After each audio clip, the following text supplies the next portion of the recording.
Welcome, ladies and gents. This guy was absolutely brilliant. This is a rebuttal witness. Someone coming on to throw Dr. David Spiegel's testimony out of the water. He categorically says he was unethical.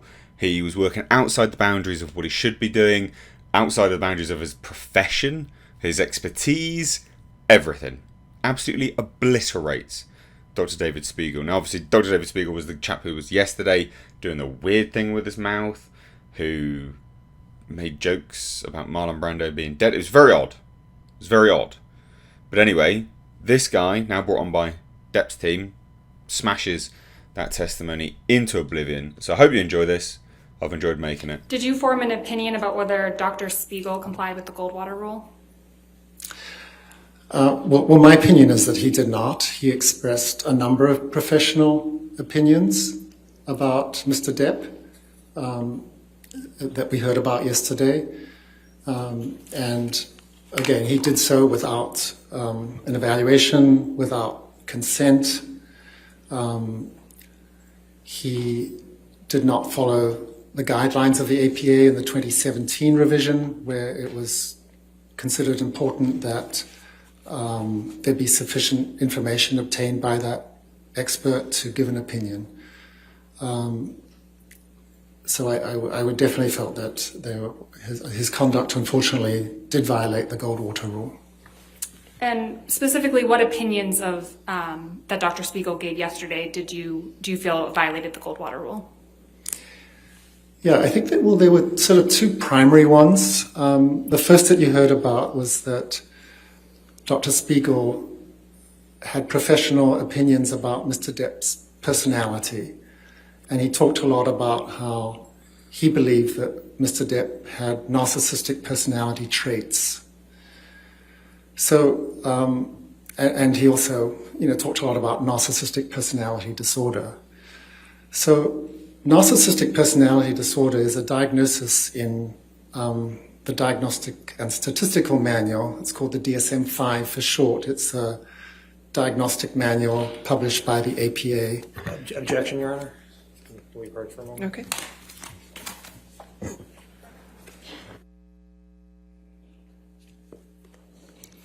Go ahead, Dr. Shaw, please continue. Sure. So I was just talking about narcissistic personality disorder in the DSM-5. So the diagnostic criteria for that are, I'm not going to remember every word about this, but essentially it's a pattern of grandiosity, a need for admiration, a lack of empathy that's demonstrated by that person since young adulthood. And the DSM-5 has 9 specific criteria, and for someone to meet the diagnosis, you have to meet 5 of those criteria. And so when, as a psychiatrist, we're trying to make a diagnosis of any personality disorder or any diagnosis in general, the normal professional guidelines would dictate that we would do a very careful diagnostic interview. And there are actually interviews specifically written to assess personality disorders. It's also possible to have the individual fill out questionnaires. There's something called the Narcissistic Personality Inventory. This is a 40-item checklist that taps into various components of narcissistic personality disorder. And it's also possible to get psychological testing, like the MMPI that I think you heard about in reference to one of the other experts here. So with all of this information, including collateral information from family members, work colleagues, information of that sort, it is possible to come up with a diagnosis of narcissistic personality disorder. So in the case of Dr. Spiegel, he had none of this information, even though he came out and stated with what he described as a degree of medical certainty that Mr. Depp had narcissistic personality traits. And if you remember somewhat towards the end of his testimony yesterday, he was asked to, since he couldn't provide any documentation from the medical record about narcissistic personality disorder or narcissistic personality traits, he was asked about what is referred to a lot in his testimony as record evidence. So information that he obtained from depositions, from text messages, from emails, whatever. And so he was asked to give, I think, 5 examples of record evidence that would make it seem like Mr. Depp met criteria for narcissistic personality traits. And I'll just mention a couple of them, just to illustrate my opinion, is that testimony did not really hold together. So he stated, for example, that one of the criteria for narcissism is narcissistic personality disorder is a sense of entitlement. And the example Dr. Spiegel gave is that he believed that Miss Heard married him for his money. So clearly, sense of entitlement is from a psychiatry perspective, that's very different from a belief that someone wanted you for your money. A second example that was given was that he was asked to give an example of how Mr. Depp had shown that he was envious of others, which is another criterion for narcissistic personality disorder. And the example that Dr. Spiegel gave is that Mr. Depp was jealous of Miss Heard because he believed she was having an affair with Mr. Franco. Now, if we look at these two terms as a psychiatrist, there's a big difference between being envious and being jealous. As a psychiatrist, when I think about envy, I think about somebody wants something that someone else has, and it makes them feel Objection, Your bad. Honor. I think this is going beyond his All right. investigation. He's giving his opinion as to how Dr. Spiegel violated the Goldwater Rule with respect to his testimony about narcissistic personality traits. He did, but now sustain the objection. Next question. Okay. Okay, and you mentioned 2 major examples. What was the second one? The second one was confusing being envious with being jealous. Oh, sorry, Dr. Shaw. I mean, you mentioned 2 major examples of ways Dr. Spiegel violated the Goldwater Rule. What is the second? Oh, sure. So the other big category had to do with Dr. Spiegel's evaluation of Mr. Depp's cognitive abilities. And his general opinion was that Mr. Depp had deficits in his memory, in his attention, in his processing speed, that he had word-finding difficulties. Again, Dr. Spiegel did not evaluate Mr. Depp, and the information that he relied upon, there were two pieces of information. The first was that he watched a very long deposition that Mr. Depp gave the day after I think he had flown back from London to the East Coast.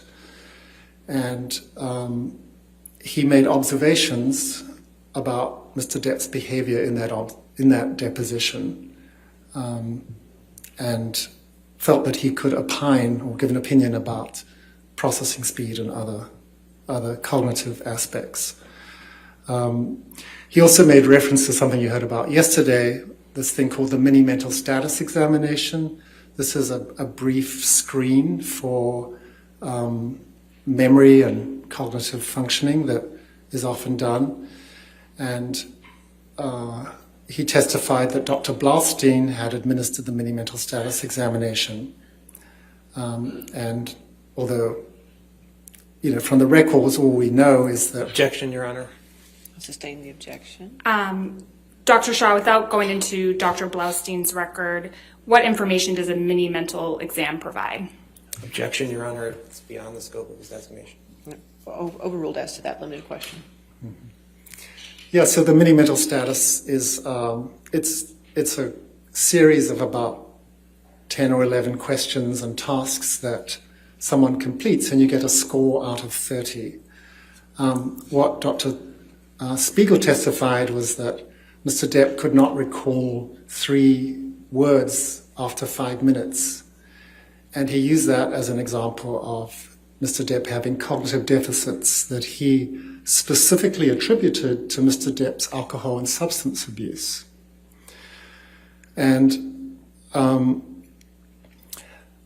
he really did not have sufficient information. I liken a mini mental status exam it's like taking someone's temperature. If it's elevated... Objection, Your Honor, and I think it's going beyond No, designation. I'll sustain the objection. Okay. Now it's probably a good time for a break. Okay. All right, next question. All right, ladies and gentlemen, I know you had a break, but we didn't, so we're going to go ahead and take our afternoon. Dr. Shaw, is the Goldwater Rule limited to diagnoses? It's not. It's includes all professional opinions. Do you agree with Dr. Spiegel that the Goldwater Rule doesn't apply to expert witnesses? I don't agree, no. How could Dr. Spiegel express an opinion without violating the Goldwater Rule? This has actually been a topic that's been written and published about. So it is possible for someone to give testimony about a matter without interviewing someone. And there's certain sort of ways that it should be framed. So, for example, when Dr. Spiegel was testifying about the report that Mr. Depp was unable to recall these 3 objects, what he could have done is said that I have not personally examined Mr. Depp, so I can't speculate about his cognitive state or ability to function cognitively. However, it is possible that someone who's not able to recall 3 objects could have issues related to substance use, which was what his opinion was. However, what he should have done in expressing his opinion is then have followed up to say that in order to really establish whether these were relevant and significant cognitive deficits, Mr. Depp should have had psychological testing to establish the nature of these deficits. And he should also have added that there are other potential explanations for these findings. So, for example, it's possible that Mr. Depp... Objection, Your Honor. He's now going past the designation. I think he's just opining as to, or is responding to Dr. Spiegel's testimony yesterday. No, he's opining as to what Dr. Spiegel could have said, but it's past the whether he about the All right, Goldwater Rule. if we can move on. Okay. Who is qualified to give an opinion about cognitive deficits and processing speed? It would have to be someone who could conduct the type of neuropsychological testing that I was mentioning. You can't establish the presence of cognitive deficits without Objection, a Your Honor. battery of tests. Objection, again, this is beyond the Goldwater Rule. Overruled. You can't establish cognitive deficits without appropriate neuropsychological testing. And that can only be done by a psychologist or neuropsychologist. So a psychiatrist like Dr. Spiegel would be giving an opinion outside of his area of expertise if he gave an opinion about cognitive deficits that required psychological testing to be further evaluated. Dr. Spiegel yesterday testified about the practice of forensic psychiatry. Do you recall that testimony? Yes, I do. What is forensic psychiatry? Forensic psychiatry is a specialty of psychiatry that relates to matters on the intersection between psychiatry and the law. So, for example, what we're doing today is forensic psychiatry, where a psychiatrist comes into court and gives an opinion about a matter to help the court may come to an opinion. Are there professional standards that govern the practice of forensic psychiatry? Yes, there are. And what organizations have issued those standards? One of the primary organizations that has issued guidelines about the practice of forensic psychiatry is called the American Academy of Psychiatry and the Law. This is an organization that represents forensic psychiatrists. And it has published guidelines about what constitutes an ethical and sound practice of doing a forensic assessment and providing a psychiatric opinion. So this guideline, I think was published in 2015, actually contains many elements that are consistent with the Goldwater Rule. So, for example, it states that for a forensic assessment to be done, there has to be informed consent, and there should be a very thorough, comprehensive evaluation that would include reviewing past records, past psychiatric history. It would include doing what's called a mental status examination, which is a careful evaluation of someone's mood, cognition, things of that nature. And the guidelines do state that it is reasonable or permitted to provide an opinion without an evaluation. But if you're going to do that, there's some things that you have to really make clear in your opinion when you express that opinion. And the first is that you have to acknowledge the limitations of your opinion and not, like Dr. Spiegel, say that his opinion was held with a degree of medical certainty. You have to explain what's missing, what data you did not have that you were not able to rely upon in coming to that opinion. You also have to talk about what additional information you would need to come to that opinion. And even though these guidelines say it's permissible to do this, the text is still, I think, not fully in support of psychiatrists doing this. So their statements are that opinions rendered without a proper database, which is what we as psychiatrists rely upon to make diagnoses and give opinions, professional opinions, is questionable and not generally recommended. Did you form an opinion about Dr. Spiegel's testimony with respect to these practice guidelines? Yes, I did. And what is your opinion? Well, my opinion is that he did not follow those guidelines. So, for example, he did not have consent. He did not do even a basic evaluation of Mr. Depp. When he gave his opinions, as I just mentioned, he said they were opinions that he had to a degree of medical certainty, and he did not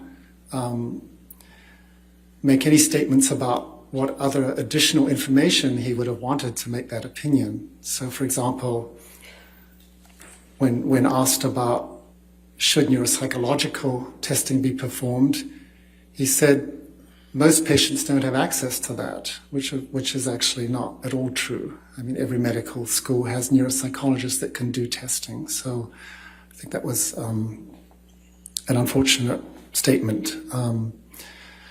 So I think those are the primary ways in which the Goldwater Rule was violated, and the practice guidelines were not adhered to. Dr. Shah, yesterday Dr. Spiegel was talking about correlation and causation. What is the difference between correlation and causation? Objections? It's not in his designation. It is. We can approach and I can show you. Okay. All right. Yes, so the difference between a correlation and causation, correlation is a statistical analysis of a relationship between two different factors. So in Dr. Spiegel's testimony, he talked about, there being a correlation between opinions he had about Mr. Depp, his narcissistic personality traits, his substance abuse, things of that nature. So a correlation doesn't say anything about whether or not these factors caused that, the behavior he was discussing. Perhaps one of the easiest ways I could describe this difference between correlation and causation is if we look at the issue of measles, if you'll bear with me. So there's a correlation between being young and catching measles. Now we know that measles is not caused by being young. Measles is caused by a virus. But young children have not been exposed to the virus. They don't have the immunity, so they have a higher rate of measles. So the difference statistically is, the difference is between causation and correlation is illustrated by that example. So another way I might put this is if we had 100 people in a room, just bringing it back to the issue of IPV that Dr. Spiegel was testifying about. Let's say we had 70 people who had all the risk factors for IPV and 30 people who had no risk factors for IPV. So what can we say about those 70 people? We can't say that any single one of those people has perpetrated IPV, even though they may have all the risk factors. And if we look at the 30 people who have no risk factors, we also can't say whether or not they have perpetrated IPV. So the actual presence of risk factors for IPV that Dr. Spiegel was talking about, they say absolutely nothing about what happened in this case. Thank you, Dr. Shaw. Nothing further. All right, cross-examination.